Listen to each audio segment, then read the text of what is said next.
afternoon, Coronado Rotary. We are going to have some fun today. How about them Padres? Jay Ron, would you please come up and bless us with the invocation and lead us in the pledge?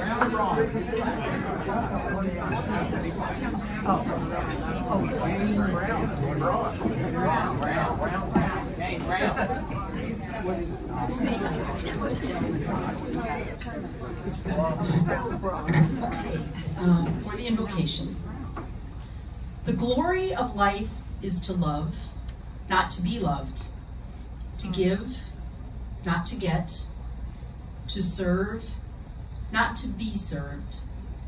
Let us do all three in abundance and attract unto ourselves the true glory of existence, with all the glory to God. In the words of Winston Churchill, we make a living by what we get, but we make a life by what we give. Be a Rotarian who inspires others to love, to give, to serve. Now please join me in the Pledge of Allegiance. And to the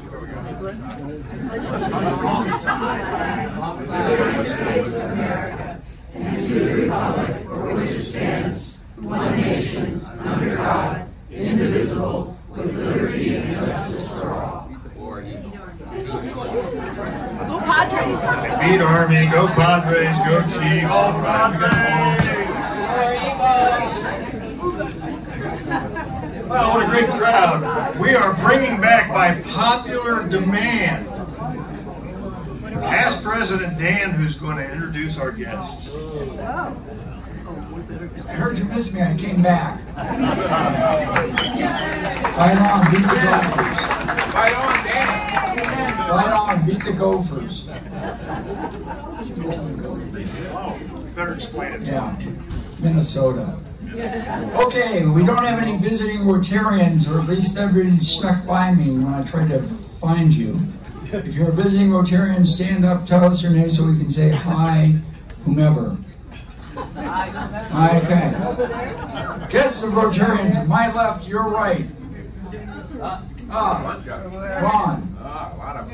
President Pat, fellow Rotarians, I'm very happy to introduce my special guest. My special guest, she's here for the second visit, Missy Robertson.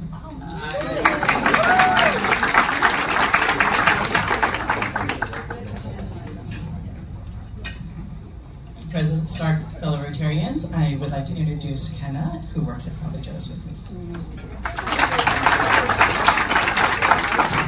Okay, Meredith. Good afternoon, everyone. I would like to introduce my special guest, another Missy. So we have two Missies today, Missy Clark, and she is a corporate attorney.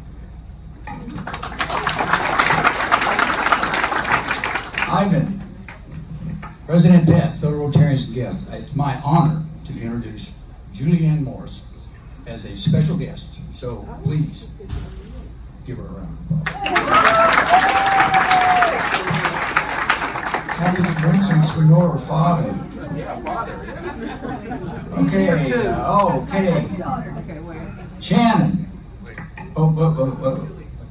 Oh, Julie, I'm sorry, you're behind the pole. President Pat, fellow Rotarians, it is my great honor to introduce my dear friend and dynamo, Megan Keller, who is a special guest. It's her first visit, but can I say special guest on? Yes, she's a special guest on her first visit. I'm so glad she's here.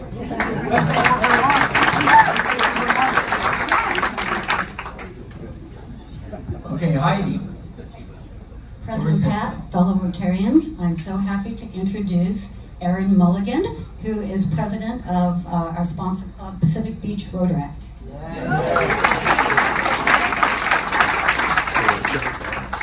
President Pat and fellow Rotarians, I'd like to introduce my special guest for the last time. Today is her induction day, Samantha O'Brien.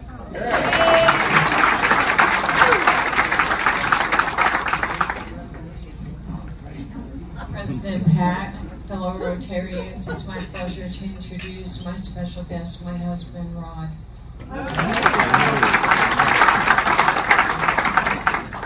Anybody else? Put a fork in us, we're done. There you go. He loves it. Hear anything about USC? I missed that, you know? What's going on there?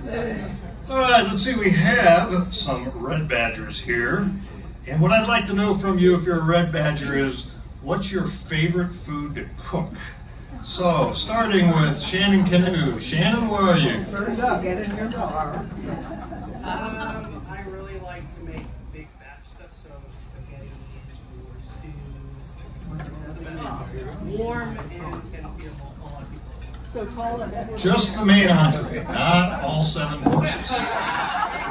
Michelle, Everett, where are you? My favorite is actually to bake. Mark Fleming. Delicious prime New York strip steak on the grill. Julie Gallagher.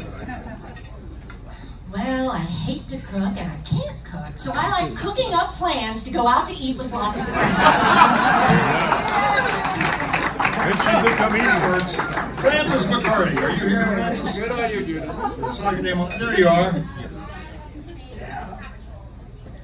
One more time. I don't think we heard you. Okay. Kathy McDonald. Okay, you made the list. Sarah Stillman. Is Sarah here? I'm just going to go with the whole spread. Thanksgiving is my favorite. Okay, and Ward Wilson. Salmon on the grill. And Carol Young. Marinated pork loin. All right. So now, all the rest of you all, if you found somebody who cooked something you really like, you need to marry up with them and check with them about all that.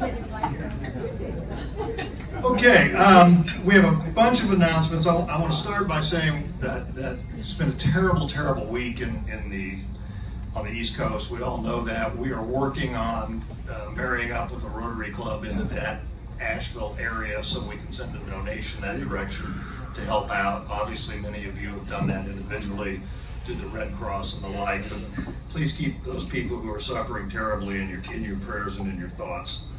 Announcements. Pat, what day is it?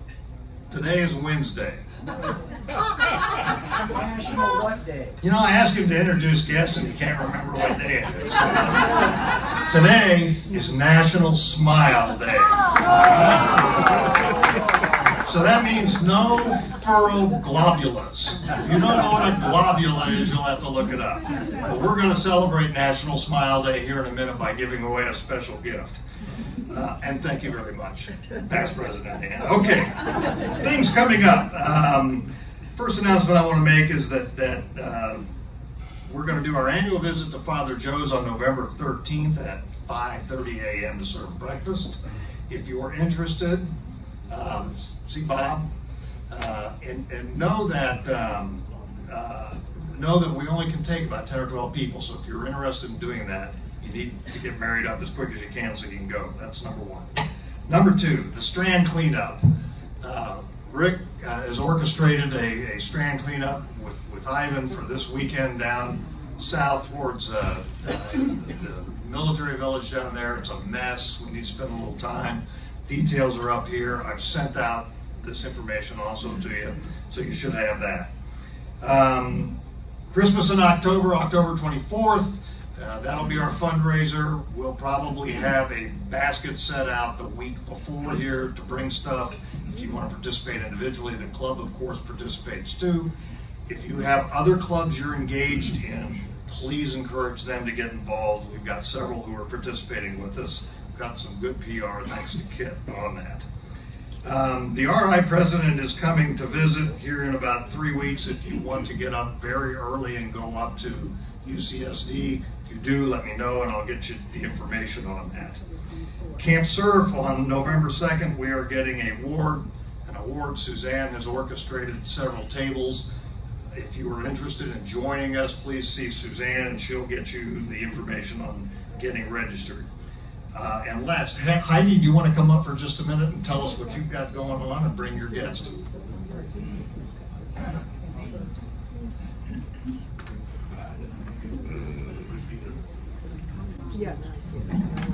Fellow Rotarians, I just want to take 1 minute to talk about Broter Act. So there are two types of Broter Act clubs. One are the young professionals, which Aaron's president of one of our sponsor clubs, as I mentioned, Pacific Beach Broter Act. And the other is the university-based Broter Act clubs. During COVID, there was a lot of struggling with Broter Act clubs. And our USD Broter Act club dissolved for several years. This was a special club because Walt Heineke was involved with that club and forming that club. And I'm so happy to announce that that club is reforming. And that's happening soon. There's going to be a reestablishment ceremony. And I'm also looking for an advisor. If anyone wants to work with young college-aged people, it's super fun. I've done it for many years, and I really could use some help. So, more importantly, Erin has an announcement. Hi, everyone. First of all, I want to thank you guys so much for being one of our sponsoring clubs. It means so much to Pacific Beach Broter Act to know that we have your support. And second of all, you might have received an email from me about our pub crawl for polio that's coming up on October 12th. We're going to be spending the day crawling through PB, raising money for End Polio Now. The theme is rock stars, so you can come dress as any rock star that you feel fit. We'll be having a costume contest and with lots of prizes, so please feel free to come. We have a page on Eventbrite, and if you're not able to come but would like to either sponsor a young person to go or just make a donation, you can do that as well on Eventbrite, and we would love to see you guys there. So, thank you.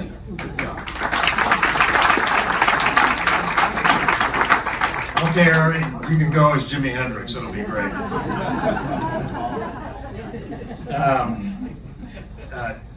Dave Johnson's memorial, I've sent an email out to all of you about that. You should have a link on the registration. Wonderful man. It's an opportunity for us to pay our final respects to him if you want to sign up for that. Around town, great work by folks stepping up to help the international golfers that were here. Food bank people did a wonderful job. Thank you, Tom, Virginia, Carol, Suzanne. Appreciate that. Bernier, I didn't mean to miss you. Thank you for orchestrating the golf thing. The alternate board meeting was terrific. Thanks to the whole board for showing up, as well as for the newer members.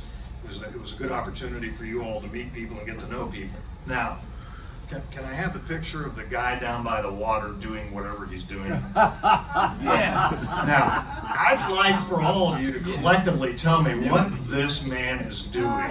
Catching a fish. I don't think he's catching a fish. I worry a little bit about a guy with a blow-up plastic glove down by the water. So people are around town doing unusual things, and they just happen to be Rotarians and got caught in the act. So that's that. All right, we now have a special moment where we get to do an induction. So if I could have Samantha and Ivan and Shannon come up. I get a thing.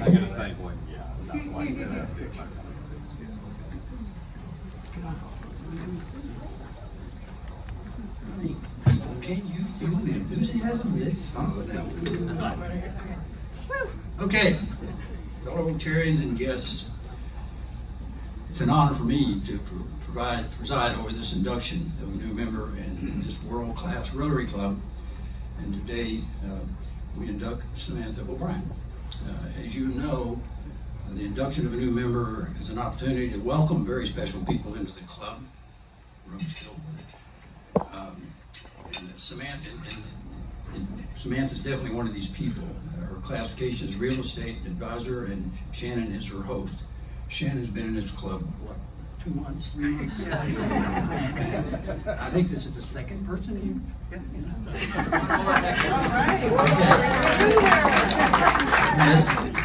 I mean, you got to feel it. Samantha, we welcome you to the best Rotary Club in the universe. One of our past presidents coined that phrase, and we all say it all the time in memory of him.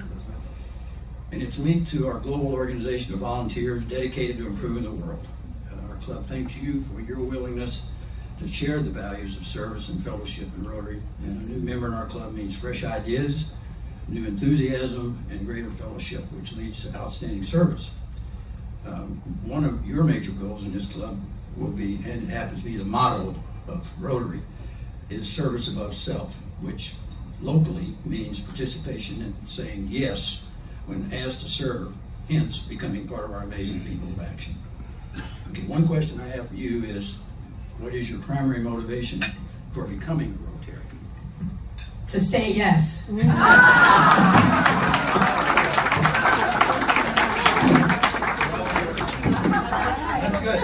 That's a doggone good story. Okay, Shannon, so here's the package over here. So we got it? Okay. Shannon, present your inductee with a Rotary pin, and fellow Rotarians, please stand up and give her a warm welcome.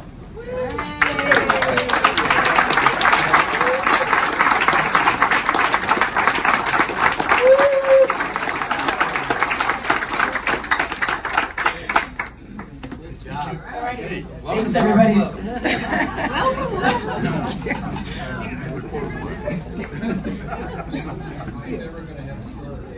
We welcome. We're glad to have you, and Shannon, thank you for your hard work with bringing in some newer, younger members.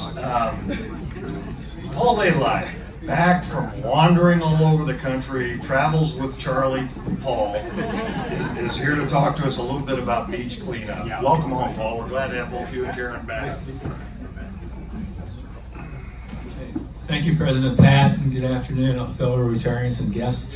I got a minute or two to talk about one of my favorite committees in the club, and that's beach cleanup, which is, along with, I think, Flags on the Avenue, probably our longest continuously running community service project, and also one of the easiest ones to join in with. You just simply show up. And I know you've all have heard of or are familiar with beach cleanup, but maybe it's been a while since you actually participated, or maybe there are some members that have never participated.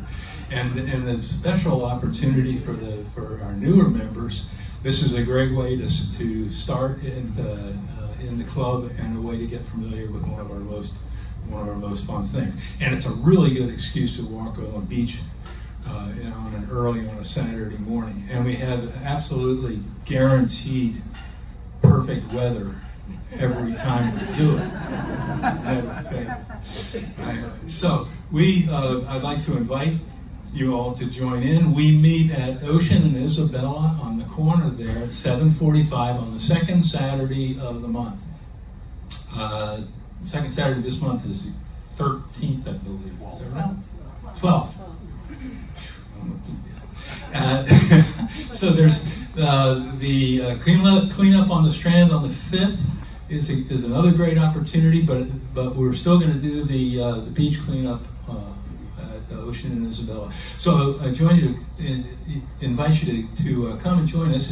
It's a lot of fun. You get to mingle and socialize early and during the process, and then we always, at the very end, when we wrap up at 8:45, we go up to the Rotary Square for coffee and fellowship up there.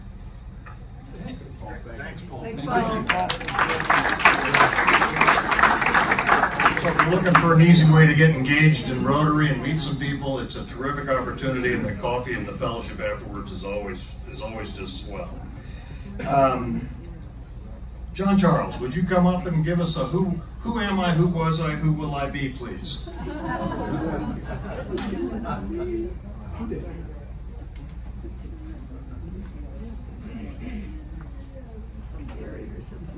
Thank you, President Pat. You didn't ask me what my favorite food was. What is your favorite food? Spam, of course. In fact, I'm pretty sure I'm the only gourmet spam chef on the island. Let's poll the crowd. Are there any other gourmet spam chefs in the room? No. Gourmet?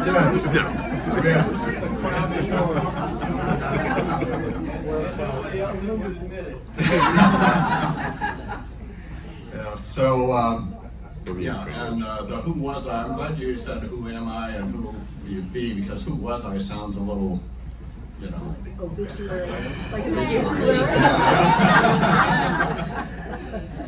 Yeah, so I'm John Charles. Growing up with two first names, quite often people would call me John Charles, not John. It was like Billy Bob or. Yeah, so that was always interesting. And on when we were growing up in Florida, we actually lived on Easy Street.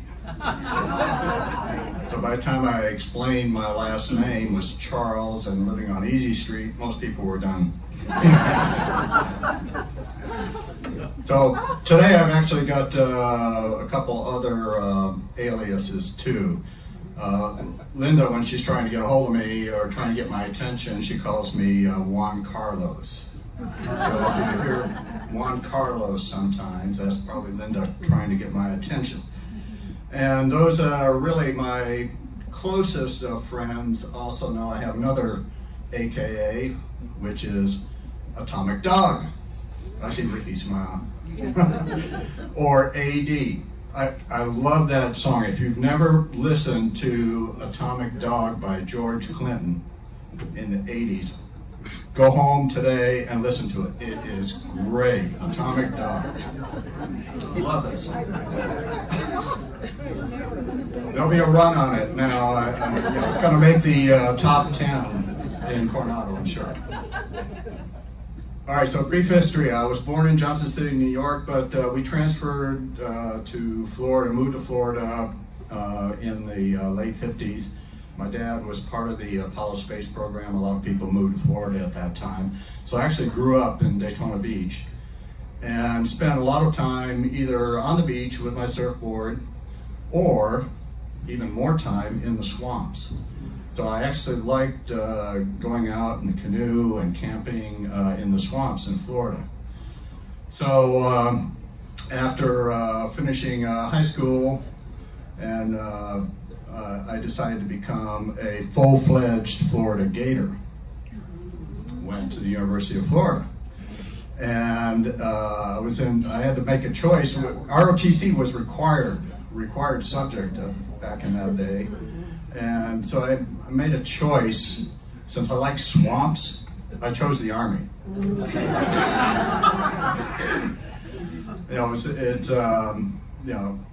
If you haven't spent a whole lot of time in the swamps, you should do that sometime too. Listening to Atomic Dog.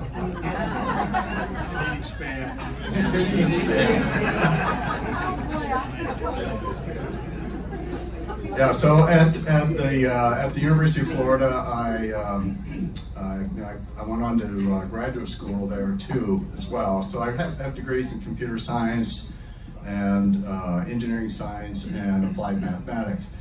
And I actually got involved in AI back in the early 70s. In fact, I did my master's thesis on computer augmentation of human creativity. Pretty cool, huh? So I developed one of the first chatbots for use by engineers, at that time. And it was a chatbot that would help engineers that are working in brainstorming sessions trying to solve engineering problems. So I've been following AI for many years and still involved in spending a lot of time thinking about, talking about, and going to AI conferences still. I just went to one a couple weeks ago. So after school, I of course had to go in the Army for a while. I decided to stay, make an entire career out of it. I spent part of that time on the faculty at West Point. I got really excited about working with the college-age students there at West Point. They were awesome. So I made a decision at that point that when retirement came from the Army, I was going to start a second career in higher ed. So I did that. One of the first institution that hired me after I retired was Harvard, and Harvard hired me to help them integrate the 9 separate technology infrastructures and systems that they had across their 9 colleges. Because Harvard at that time couldn't even tell you how many employees they had, because they had 9 separate HR systems. So everything was a mess there. But Harvard is a very difficult place to exercise any leadership. And I was talking to one of the deans one day about that, and he said, so John, how long have you been here? And I said, well, 3.5 years. He said, okay, that's 3.5. Let's put that in the numerator. How long has Harvard been here? 350 years. Put that in the denominator. Do the math. That's how much influence you have. It's about 1%. So about 4 years at Harvard, then we moved to the San Francisco Bay Area, bought a house, happened to be directly across the cul-de-sac from Rick and Ann Wilcoxon. And we had so much fun, and there's lots of stories I can tell you. Living 17 years across the street from them and watching their 2 boys grow up. It was a lot of fun. And then I moved, at that time I was working for Cal State University, and over that period of time up until 2013, I was supporting higher ed in California, helping them with their advanced technology and networking systems projects. And then after finishing and retiring from the Cal State system, I ended up going back to MIT, back to the Boston area, to MIT this time, agreed to do 5 years of work there to help them get ready for basically AI. And that was in 2013. And then at the end of 2018, moved here, permanently. So we're having a great time here. I love being part of Rotary. I'm very grateful that Rick introduced me to the club here and agreed to sponsor me. Rick also had to sponsor me for the Island Beer Club. I couldn't get my wife to do it. She was already here and already a member before I got here. But she said it was nepotism, so Ricky had to do it. So anyway, that's who I was, who I am today, and if you want some good Spam recipes, just let me know.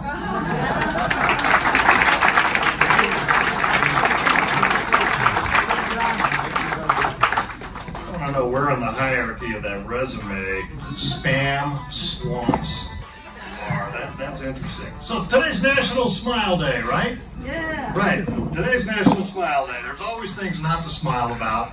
But one lucky Rotarian today is going to get a brand new smile. And it only seems appropriate to me that we should give a brand new smile to a dentist. So Natalie, if you would come up here, please.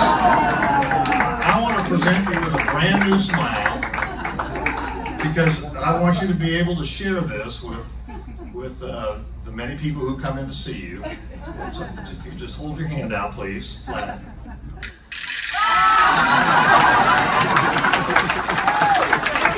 So happy National Smile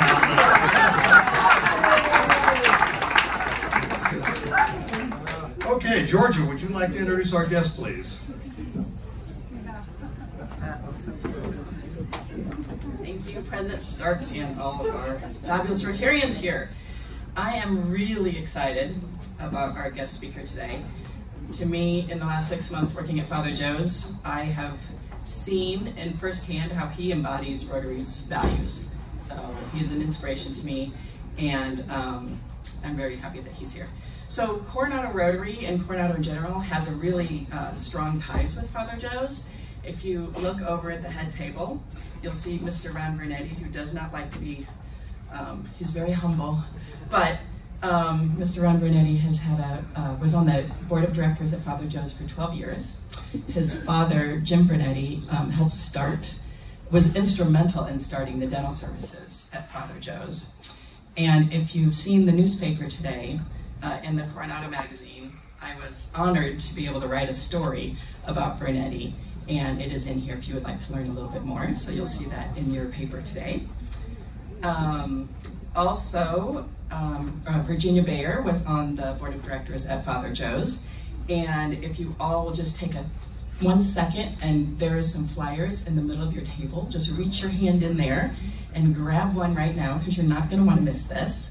So we are having an event that Virginia is hosting, and it is not a fundraiser, though I am a philanthropy officer, so there'll be some opportunities, but it'll be very soft to ask.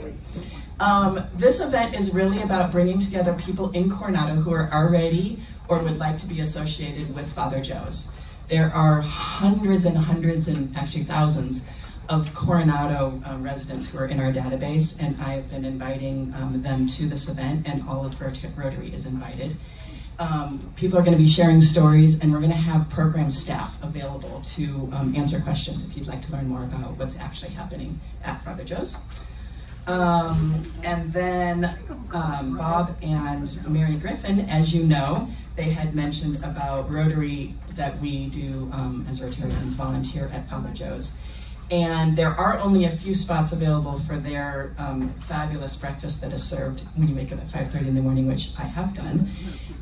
There is also on your table a sign-up sheet. So if you're interested, if that gets filled up and you would like to do other volunteer work or get your own group together, or if you want to do a tour of Father Joe's, if you just put your name on here, I will give you a call personally, and I will make sure that you get any of your questions answered if they're not answered. And Deacon Jim. So Deacon Jim is the president and CEO of Father Joe's. He's been there for 10 years. He is a graduate of New York University and has a background in business. He was vice president of Citibank. He was recruited 27 years ago to come to San Diego for the Copley newspaper as a senior executive. In 2016, he was ordained as a deacon at the Catholic Church and has served at Mary Star of the Sea Church in La Jolla and also at Lady of Angels in Logan Heights. He has been married to his grammar school sweetheart for 47 years.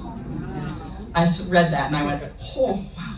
Has 4 grandchildren and a granddaughter that's on her way in November. So Deacon Jim, I'm very honored to have you here today. Yay.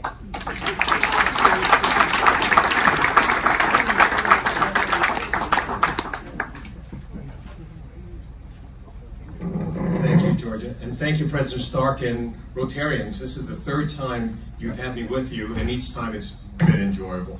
I do address a number of Rotary clubs, and I have to say yours is the most fun. So I always enjoy the time that I'm with you here. It's been a few years actually since the last time.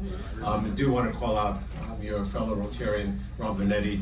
He and his dad were instrumental to our work at Father Joe's Villages, and it's just great. And of course, my brother Deacon, Bob, and his wife Mary, and the breakfasts that you have periodically at Father Joe's Villages. Very much appreciated. Not everyone wants to get up at 5:30 in the morning, or arrive at 5:30, I should say. And so I applaud you who have done it, and ask that you consider that in the future as well. You know, when we were thinking about, I'm sorry. No, advance. Tell me when to go. Oh, to the next. Okay, so you should be on the very first slide after the introduction. Thank you. So when we think about the values of your club and the Rotary Club, and you think about the values of Father Joe's Villages, which is what you see on the screen here, they so much align. I mean, your 4-way test of what you should think, how you should act, right, what you should say, is very much in keeping with how we work at Father Joe's Villages. We interact not only with each other, our other fellow team members, but also with those we serve. You know, with compassion, with respect, with empowerment, right? With all these the values that we have here, and think about and how they align with yours as well. The reality is that those who we serve, the homelessness does not define them. It just happens that they happen to be homeless. That's not what defines them, right? And so we help to tap into their potential and reinstill the hope that a lot of them have lost in order for them to really achieve their goals. And they put in the work, right? And it's always incredible. It's an incredible opportunity for us to see, and a good feeling for us to have when we see people who are able to reach their aspirations. And so that's what we do. And our history goes back, if you go to the next slide, our history goes back quite a bit. In fact, we're about to celebrate and observe our 75th anniversary. And I hope you can join us in many of the celebration points that we'll have over the course of this coming year. It dates back to 1950. Some of you remember Father Joe Carroll. In fact, most of you, I'm sure, remember Father Joe Carroll. And they called him the founder. And the reality is that he came onto the scene in the early 1980s. And the organization predated him by about 30 years. But he very much built it into what it is now and the legacy that we continue in his name. Prior to that, it was very small. And it was some peanut butter and jelly sandwiches that were being handed out when people arrived on our doorstep hungry. And it wasn't even shelter beds at the time. Right? But then in 1982, he came onto the scene. And as you see here, I won't go through each step there, but as you see there, you know, he introduced the shelter system at the Joan Kroc Center by 87, and then everything grew from there, including our health center. I'll touch on some of these during my presentation as well. But he saw that the need was unmet. He saw that the system that was out there caused individuals to have to go to multiple places for assistance. And these were individuals who couldn't get to those places, either because they didn't have the transportation or they didn't have so many other things that were at work against them. And so he wanted a one-stop shop. Not a cookie-cutter approach, but a one-stop shop. But recognizing that each individual was at a different stage in their situation, and then helping them in their situation in order to be most effective. And so when you go to the next slide there, you'll see some black and white photos as well, and you see Father Joe there. And Father Joe, you probably know, passed away 3 years ago. I can't believe it's been 3 years. He had been retired from the organization for a number of years since then, prior to that, I should say. But you see him here at work, and he was a character. A lot of you remember in his commercials and the like. So let me put it in perspective for you as you go to the next slide. And as you're looking at who we served in 2023, let me put it in perspective for you. We have the 4th largest homeless population in the entire United States. Think about that. Right? 4th largest homeless population. Over 10,000 individuals, 60% of whom are unsheltered and are on the streets. Right? The situation has been getting worse. For the last 2 years, in fact, each and every single month, more individuals have been falling onto the streets than have been placed into housing. That's a recent phenomenon. I say recent as in recent in the last 2 years. That was never the case before. Right? So the reality is the situation is getting worse. Economics have a lot to do with it. I'm asked, well, what's the reason people fall into homelessness? And the number one reason is the economics. It's extremely expensive to live here, right? And up and down the coast as well. It won't surprise you that some of the other cities that outrank us actually as it relates to their number, the number of individuals who they have who are homeless are on the West Coast as well. Los Angeles is number 2, right? Seattle is number 3, and then we follow number 4. New York is number 1, and that's not unusual because it's a big metropolis. They have a lot who are homeless there. So the situation has gotten worse. We're blessed to be able to have comprehensive and holistic services and programs that are able to help the situation, the individuals in their specific situation, as I mentioned before. So we served almost 13,000 individuals in this past year, 2023. We're already on schedule to surpass that number this year. Right? We're seeing more families who are falling onto the streets. Right? In 2023, we served over 500 individuals, 500 families, and within those families, it was over 1,000 children. Think about that. The number of children, the number of families who are falling onto the streets has been growing over the years. The number of veterans, the number of seniors have been growing on the streets. Right? So there's a dire need there. And as you move to the next slide, it gives you a sense as well as to, again, the number of people who we served across these various populations. So as we look at the solutions, which is the following slide, if you look at the solutions, we call them our 4 pillars. It's getting at their specific situations. And we know health is impacting these individuals, especially if they've been chronically on the streets. They're impacted with different ailments, right? They have a higher incidence of high blood pressure and hypertension, high blood sugar and diabetes, as an example, right? A lot of them don't even come for services at Father Joe's Villages themselves, for the health services at Father Joe's Villages. We go out to them, and we recognize that. So we have 4 mobile units that go out on a daily basis, 5 days a week, to meet people where they are, binding wounds, and dispensing medication. Now we have psychiatric clinicians who have joined that team as well, because we know that almost half the population that's on the streets has some level of mental health challenges, right? A similar percentage have some level of substance use challenges as well. So it's going out to them, building relationship in order to bring them in time for services themselves.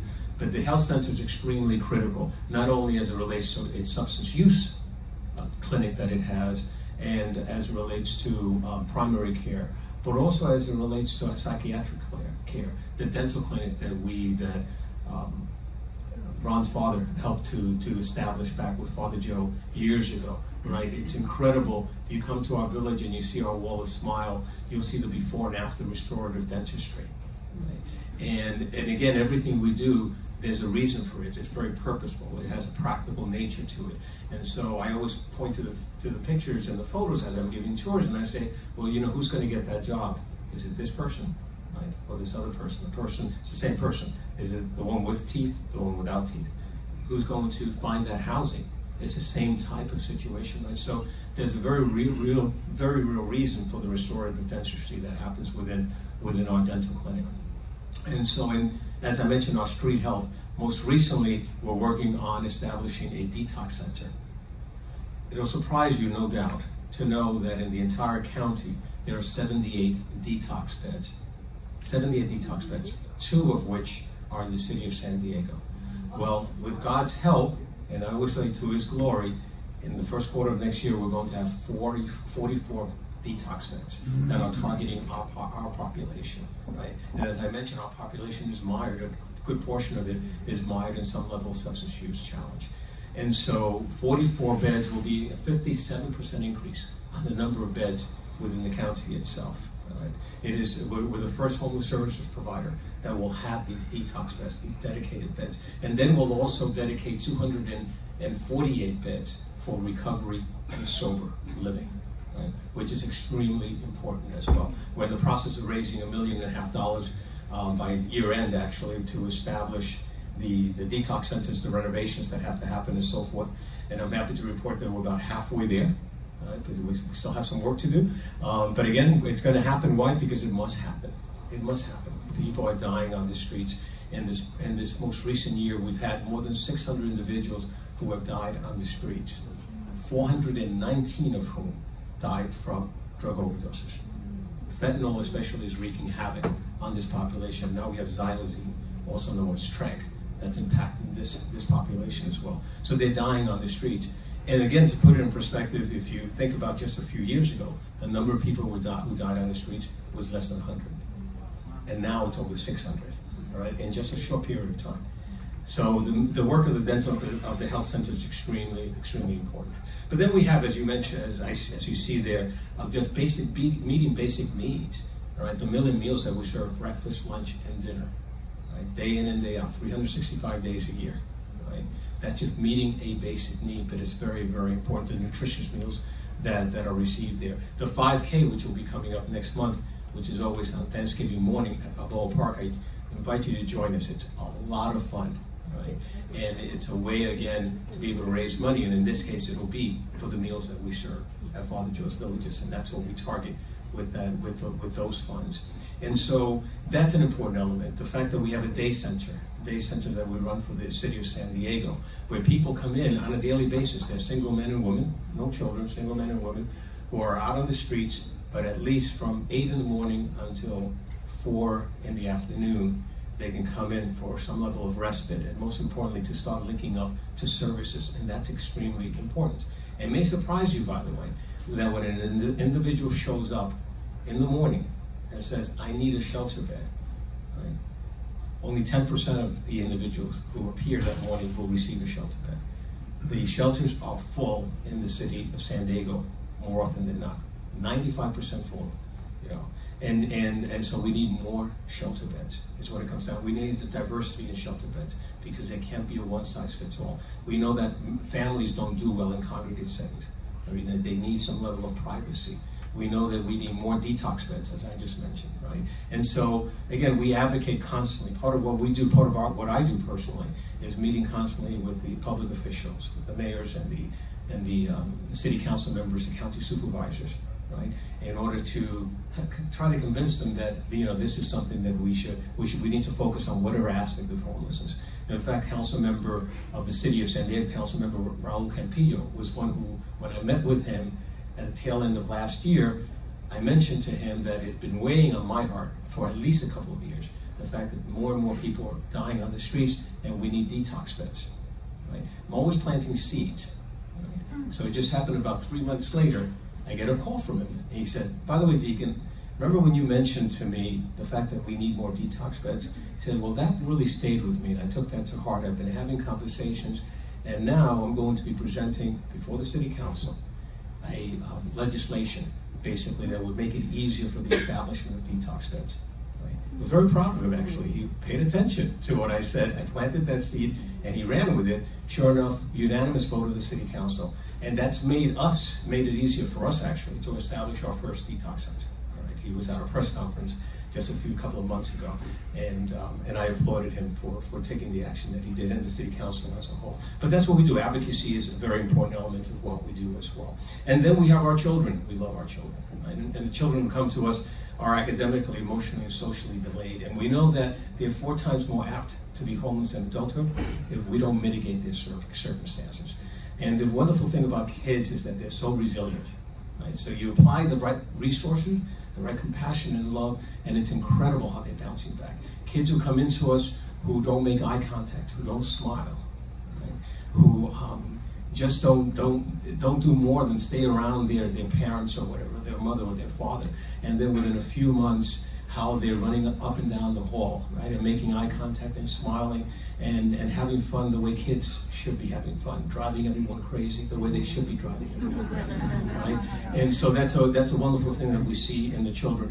And what the Therapeutic Child Care Center allows us to do, or I should say the families and the parents to do, is focus on their own needs, because they know that we're caring for their children and we're caring for them well. So they can focus on their health issues, they can focus on finding employment, right? Whatever that is, so that they can go out and establish themselves as a family. And speaking of employment, that's yet another pillar. Employment is extremely important.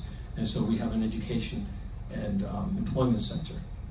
And there we have vocational training as an example in different disciplines, whether it be culinary arts or forklifting, whether it's security guard training, property management, facilities management, the whole host of subjects basically, and within just a short period of time, typically it's a few months, their certificates are handed out to individuals, they graduate, and then they're able to find employment, and with employment comes income, and we know that then it leads to self-sufficiency as well. So the employment aspect is extremely important to us as well. And then as we turn to the next slide, an initiative that I always highlight is what we call our Turning the Key initiative. This was as a result of a conversation I had with our board and our senior management team at the time within a year of my arrival, where I had recognized that this community doesn't have enough affordable housing. And so we said we would build out 2,000 affordable housing units. We call that initiative the Turning the Key initiative. And it's a matter of either refurbishing old motels and reestablishing them as homes for individuals, or new construction on sites, on vacant lots that we have. And so our most recent initiative that we opened 2 years ago is St. Teresa of Calcutta Villa, 407 homes across 14 stories, the largest of its kind ever in the history of San Diego for our population. It's taken over 500 people off the streets. We serve their seniors and disabled. We serve veterans. 80 of the units are designated for veterans. We serve families as well. And this is what breaks the cycle of homelessness. Yes, shelters are important. They are a stopgap. You get people off the streets in the immediacy, and we don't have enough of them. Right? And we start working with individuals. But at the end of the day, a shelter is not a home. St. Teresa of Calcutta, as an example, is an example of a home. We have 5 projects right now in the pipeline. 2 of which are, I should say 3 of which are in the city of San Diego. And our first venture out of the city of San Diego to the city of Oceanside, in this case, we have 2 there with the city of Oceanside. So we hope to break ground on at least a couple of those, if not 3, sometime next year. And speaking of breaking down, it takes a long time to get to the point where you break ground on these projects. It takes a long time because you have to permit, you have to get them permitted and entitled, and that's a very onerous process. And then you have to get it funded. 95% of the funding is public funding. There are various sources. They're not necessarily easily available, and so it takes a long while. So, as an example, St. Teresa of Calcutta, from inception until the time between inception and ribbon cutting, I should say, was about 5 years. Those in the industry, in the building industry, can't believe that it was only 5 years. All right? I couldn't believe that it took as much as 5 years. It was driving me crazy because there are people who are suffering on the streets. But again, this is what we do. But if you don't get started, there were a lot of naysayers at the outset of this when we first started. There were a lot of naysayers saying that we should be focusing on shelters. I said, you know what? A shelter's not a home. If we don't get started on this, we'll never get there, right? And so that's an important element as well. So as we go to the next shelter there, you see how we're rebuilding lives in essence, right? And we're building brighter futures. And you see there's a couple of examples there as well. I mentioned the detox center. The slide that is actually labeled Rebuilding Lives, and I don't know if that's the slide that you have up on the screen right now. It says Rebuilding Lives at the top. You'll see Michelle there, who is someone who's benefited from our dental clinic, the restorative dentistry, the before and after. You see Amber, who actually had lost her children because of substance use challenges and have lost them to the state. And now she is incredibly successful because of the support that she received at Father Joe's Villages. Her kids are back with her, and she is, I love Amber, I'm so proud of her. She has done so much with her life at this point in time, and there's no doubt she will never go back to that life. I mean, she's doing property management now, and she's just great, she's really great. And then we have Jessica, who just graduated from our culinary arts program for our employment center. So as we move ahead, as I mentioned before, you see that we're a catalyst for change. I mean, advocacy is very important. The New York Times recently had an article that we inspired because I contacted the Times and mentioned to them that one of the challenges we're having is with insurance. You've probably heard that the insurance rates are going up. Some insurers are leaving the markets, like Farmers has left the California market. Well, to give you an example, our insurance premium at the beginning of this year for our properties was $1.1 million. Overnight, literally, when it came time to renew, it went to $4.4 million. Incredible. Something we had to plan, very impactful. So I've been speaking also at the state level as well. Something has to give on this insurance piece. Otherwise, it's going to derail housing, affordable housing, because developers just won't want to do it. Right? They just won't. So the power of philanthropy is a chart that you may see up there now, and that's what it's all about. And we do our work primarily through philanthropy. Yes, we have government funding as well, but it's primarily through philanthropy, and you'll see that. And as you move forward, I won't belabor this because Georgia touched upon the fact that Virginia Bear and her husband are hosting a fundraiser at their home in the not too distant future, and we have Bob and Mary have the breakfast on November 13th as well, and so those are there. There are many ways in which you can get involved by volunteering, and I would encourage you to go to neighbor.org in order to see what we do, obviously, but give you the opportunity to come and tour. We love giving tours, learn more about us, and that's just getting involved in legacy gifts in so many ways. So I have some team members here who can help you with that today if you like. But please don't hesitate to reach out. With that, the last few minutes that I have, I just wanted to open up to questions. Yes? Whatever happened to that piece of property you had at 5th and Ash? That's the Tucson Center. Yes. It's still there. In fact, we've released that out to Urban Street Angels. They work with what's called the TAPE population, Transitional Age Youth. And that's a population between 18 and 24 individuals who typically have been in foster care. And then they age out at 18, a lot of them fall onto the streets. And so we've partnered with Urban Street Angels. And they are renting it right now and have kids. I call them kids, but 18 to 24-year-olds who they serve at that site. In time, I hope to build affordable housing in that site. So one right here. With your mobile healthcare units, do you have clinicians on staff, or is it all volunteers? We have clinicians on staff. There are volunteers, but they're few in number. The primary primarily we have physicians on staff. Deacon, can you please elaborate on the property at Kentner and Vine, one of Mayor Gloria's efforts to reduce homelessness? Right. Thank you, Virginia. That's a property that the mayor has been, and the mayor's staff have been working with the owner there to lease it out for 1,000 shelter beds. I will tell you that from what has been made public, it doesn't appear to me to be very financially sound. And also I wonder how they will divvy up those 1,000 beds. Obviously, I don't think congregate setting would be the right setting across our population. So I think it would have to be, if you do something like that, I think it would have to be, you would have to consider sections for families and build it out differently. Right now it's just a warehouse.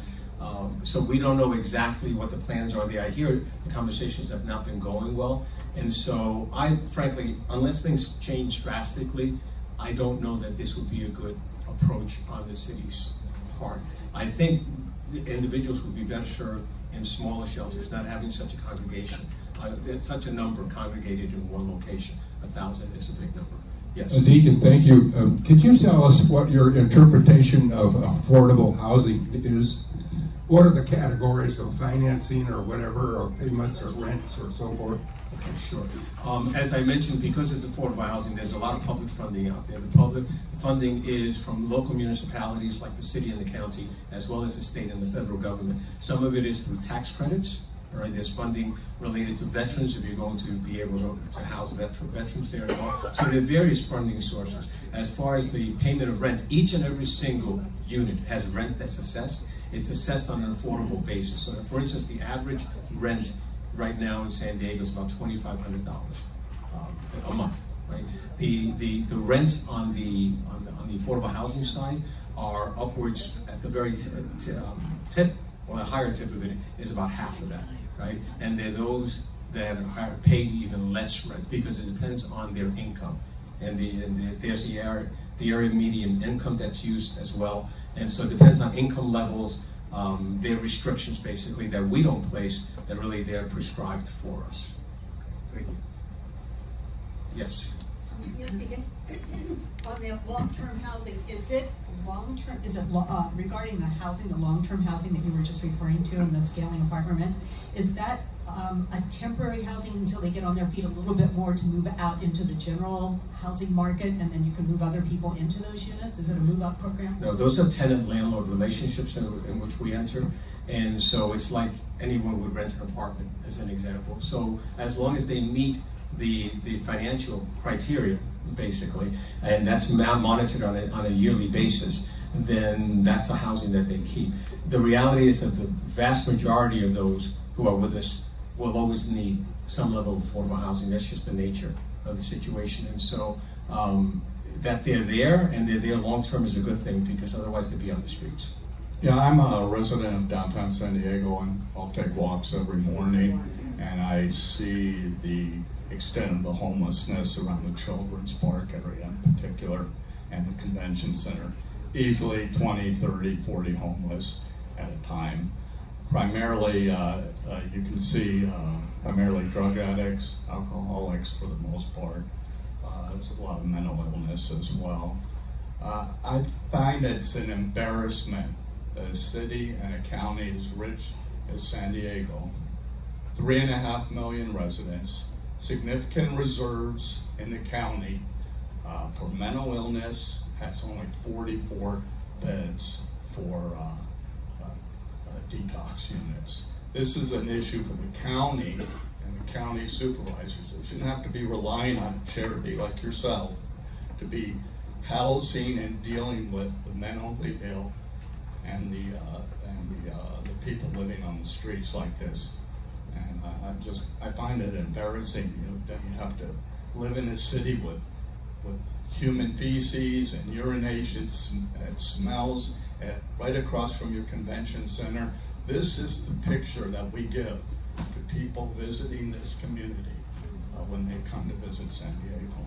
And I applaud you for your works, but I think more should be done at the county level with the county supervisors and all the reserves that they're sitting on. I agree. Thank you. one more question. Hi, hi everyone again. I actually used to work at Urban Street Angels, and I've had quite a few of my clients placed at Calcutta Village, so thank you for that. I have a question for you regarding the grants passed ruling, and what are your thoughts on that, and how that might affect homelessness and the visibility of homelessness in San Diego?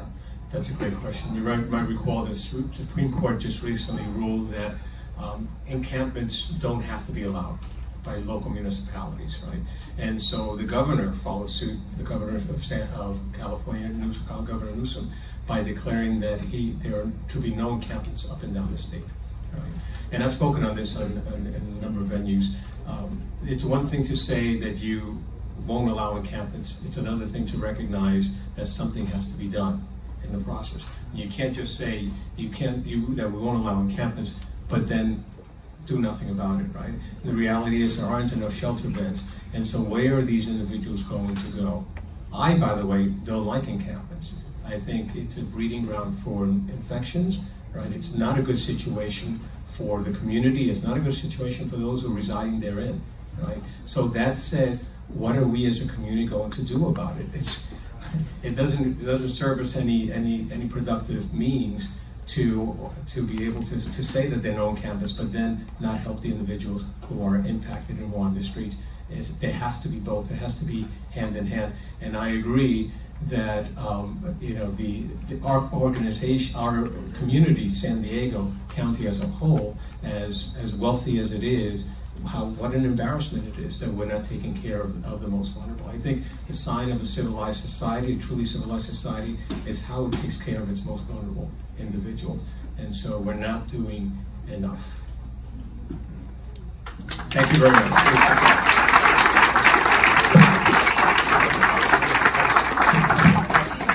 When you've been to the Rotary Club 3 times, you get a Rotary coffee cup.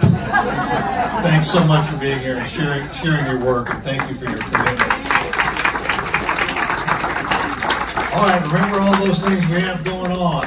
Participate. Come on out. Get engaged. So glad to have all you visitors with us here today. So glad to have our newest member. That's pretty awesome. Good job. Go out and remember, it's National Smile Day, so smile.